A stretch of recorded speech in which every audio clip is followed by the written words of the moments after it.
I used to cram all my cycling stuff into a few Amazon boxes, thinking that this hobby only required a handful of equipment. But then spares, maintenance tools, and a mountain of snacks, gloves, and hats started taking over. In this video, I'll share tips and concepts I've learned from my interior decorator friend Linh on how to tackle clutter, especially with bike equipment, and save space in a small place. Own foldable items. If an item can fold up or has modular components, it automatically becomes one of my preferred purchases. For example, I have a semi-soft bike case for travel that curls up nicely in storage since I only use it a handful of times out of the year. My foldable bike repair stand fits perfectly in an awkward nook in my hallway closet. I hang dry about 80% of my everyday clothes and use a collapsible drying rack that expands and contracts. Another option is a door hanging drying rack that folds up when not in use. The bottom line, foldable equals space saving. If you have a small closet, try using hanging storage compartments. You can keep jerseys, bibs, vests, all separate, saving hanging space in the process. Fun fact, I used to work at a dry cleaners, so wrinkles are a pet peeve of mine. The great thing about cycling clothes is that they're mostly wrinkle-free because they're so stretchy. You could fold them however you like. Here's how I fold mine.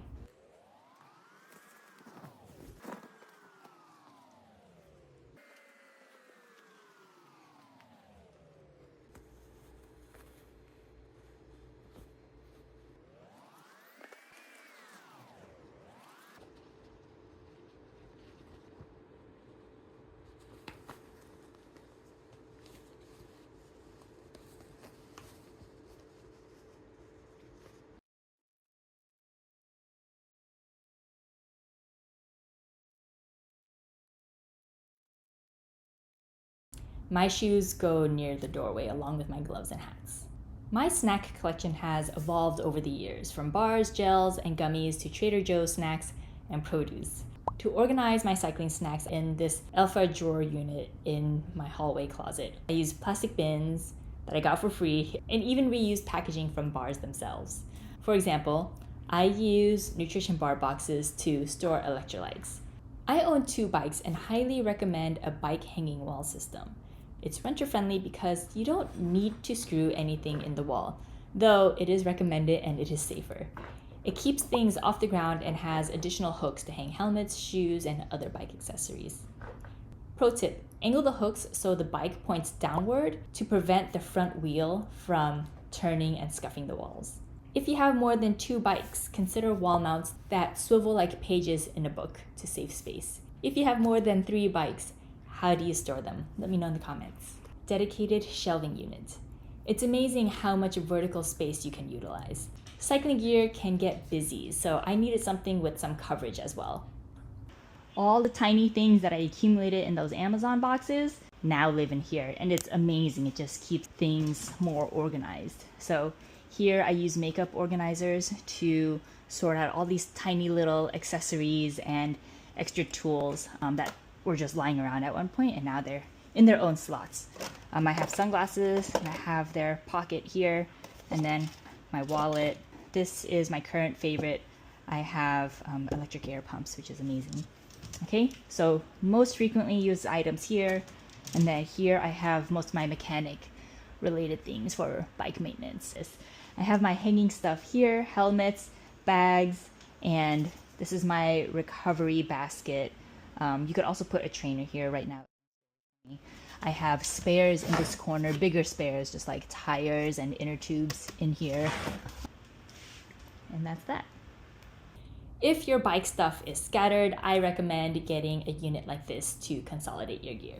If you have an Instant Pot and want to try waxing your chain, consider getting a dedicated liner.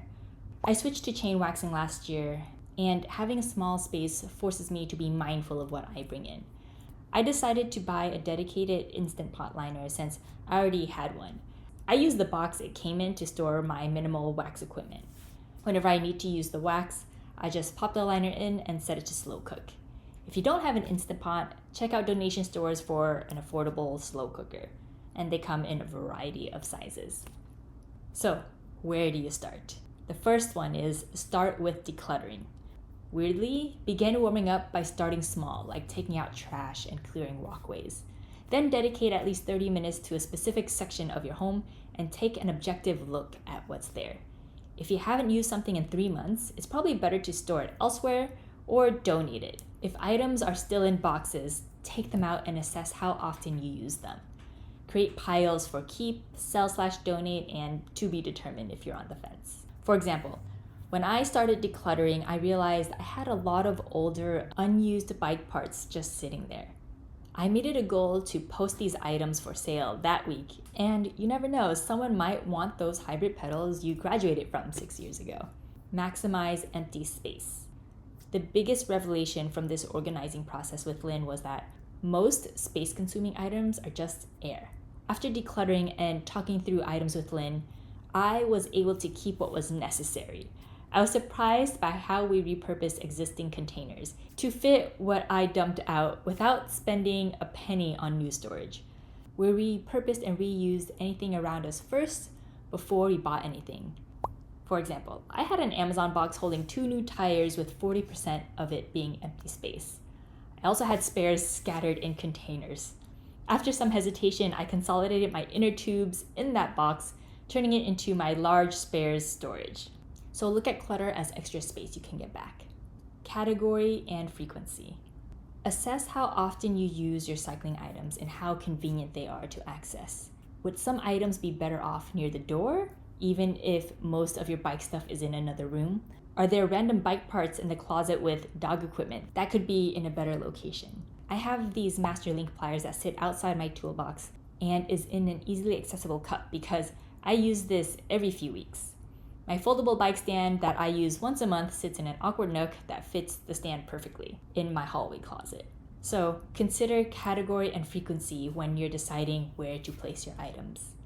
If you're unsure whether something works in a certain location or are on the fence about keeping an item, explore possibilities by trying out the new location.